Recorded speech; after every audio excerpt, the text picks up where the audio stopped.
Hi everyone, this is Dr. Tammy Mosier. I'm here with you today to talk about journal articles and an approach to actually reading them to help you move through them quicker and to minimize the time spent on articles you don't need to be reading.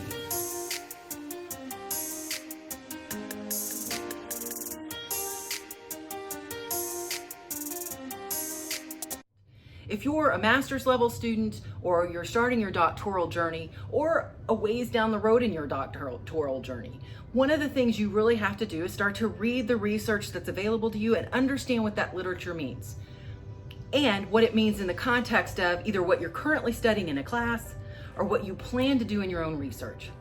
And you need to be able to integrate that into and help create an understanding for what you're doing. So let's get started. Step one, read the abstract. Research, that grows exponentially, which some of you may have now discovered. So understanding how to approach reading them and having a process to do it and do it effectively is vital. So this 6-step process is really going to help you start to evaluate articles and not waste time reading things you don't need to read. So let's get started. Step one, read the abstract. That abstract is a synopsis of the entire research study and what you would read in that article. Now, it is not all encompassing, so you cannot just read the abstract and still use the work as if you understand what's happening. But you can read the abstract and make a decision on whether you need to read the rest of the article.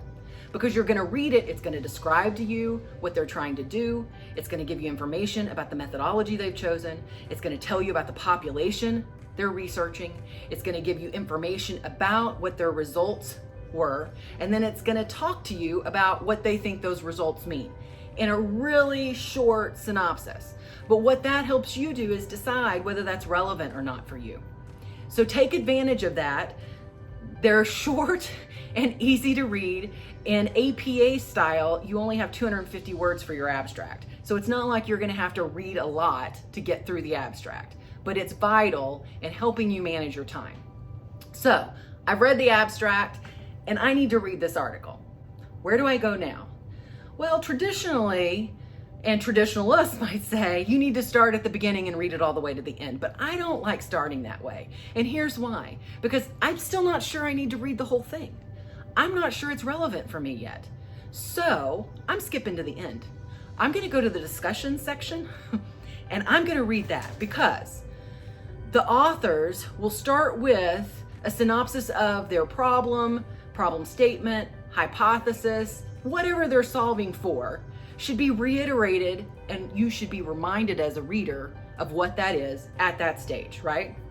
So I can jump in there, and then the rest of it is going to break down their results in relationship to their question, problem, hypothesis, statement, and it's going to tell me what they think it means, what their results meant to them. Now, when I get to the end of that, that really tells me this is truly relevant. I need the whole thing. Or there's none of these results that I can see in this discussion that really are going to be relevant for what I want to do. As I read the discussion, I should have made notes on what they think they found, right?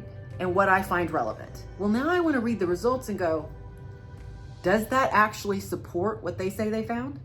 Because that's important, right? Sometimes you can read an article and what they propose in the discussion attached to meaning for the results, when you read the results, you don't see the same thing. Now, take a step back. Do you have the expertise to actually know it doesn't say what it needs to? It's not accurate. You may not have that expertise, but you should be able to clearly see where those align. Here's my result. That ties to this in the discussion. I understand how those connect. Because now I'm at step 4, right? And I'm gonna read the methodology. Now, there's an evaluation component to this too, but depending on where you are in your journey, you may or may not really be able to evaluate a methodology, right? If you're a master's level student who hasn't had any methodology courses, these can be quantitative or qualitative methods, or you're a doctoral student who has not had any methodology courses, you may not be able to evaluate whether they should or should not have used that method to do their research, whether it was an appropriate method or not. You don't know that right now. But what you can do is start to learn how different methods are used in research to answer different questions. This is valuable for you because at the end of a doctoral journey, you have to prove you know what you're doing. And you have to design research, which means you have to pick your own methodology. And it's really vital for you to be able to do that effectively, that as you've gone through, you've paid attention to what methods are used, how they're used, and what results come out of those methods. Step 1, I've done the abstract. Step 2, I've read the discussion. Step 3, I've read my results. Step 4, I've read the methodology. Now in step 5, I read the introduction and the literature review.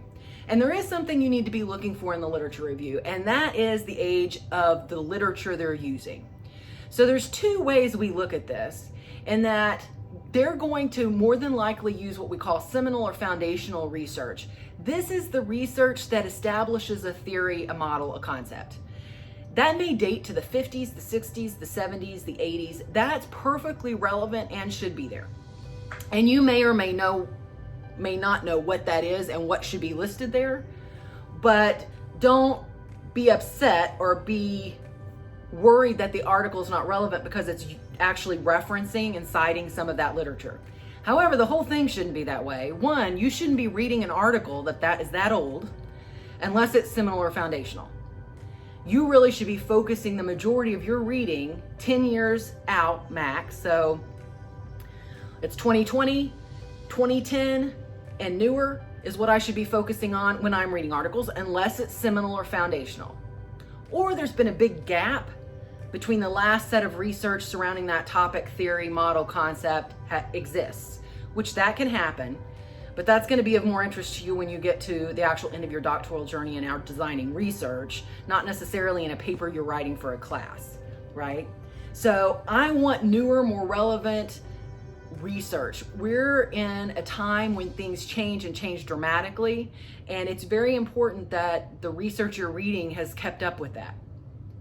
So the other thing you're looking for is that it's newer literature within the last 5 to 10 years, and the more that's within the last 5 years, the better off it is.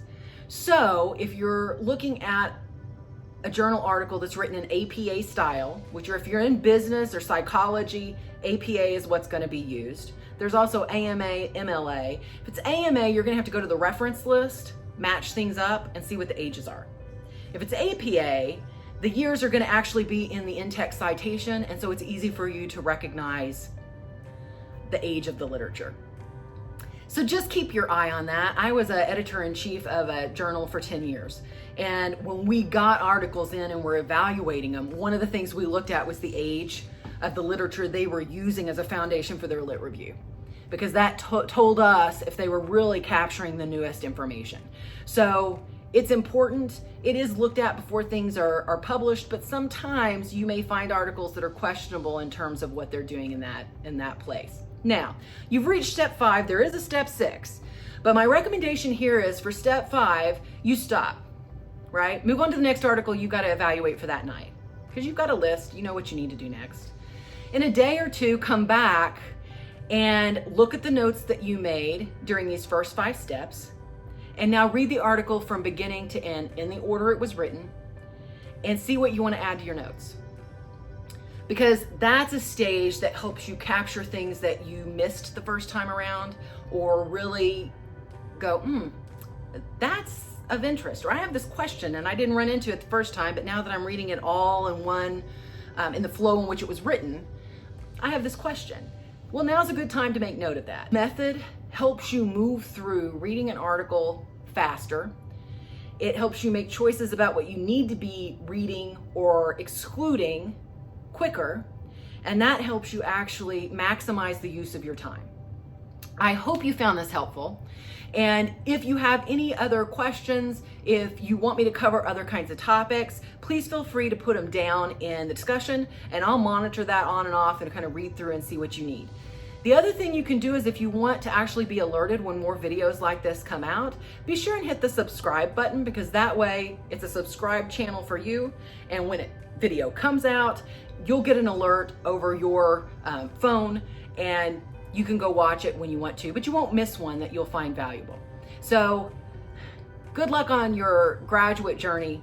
And reading journal articles, I know it's not the most fun thing to engage in. I finished 2 doctorates. I know the pain, and the pain is real in having to read those articles. Now I'm on the other side and I write them, and that's not necessarily a lot of fun either, because it requires a lot of reading of those journal articles, and the research is fun in and of itself.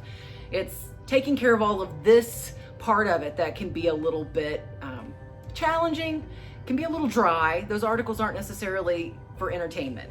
Well, they're not for entertainment at all. I'll take the not necessarily out of that. And that's understood. But if you want to be a scholar and a scholar practitioner, this is part of that journey, right? So I look forward to seeing you next time.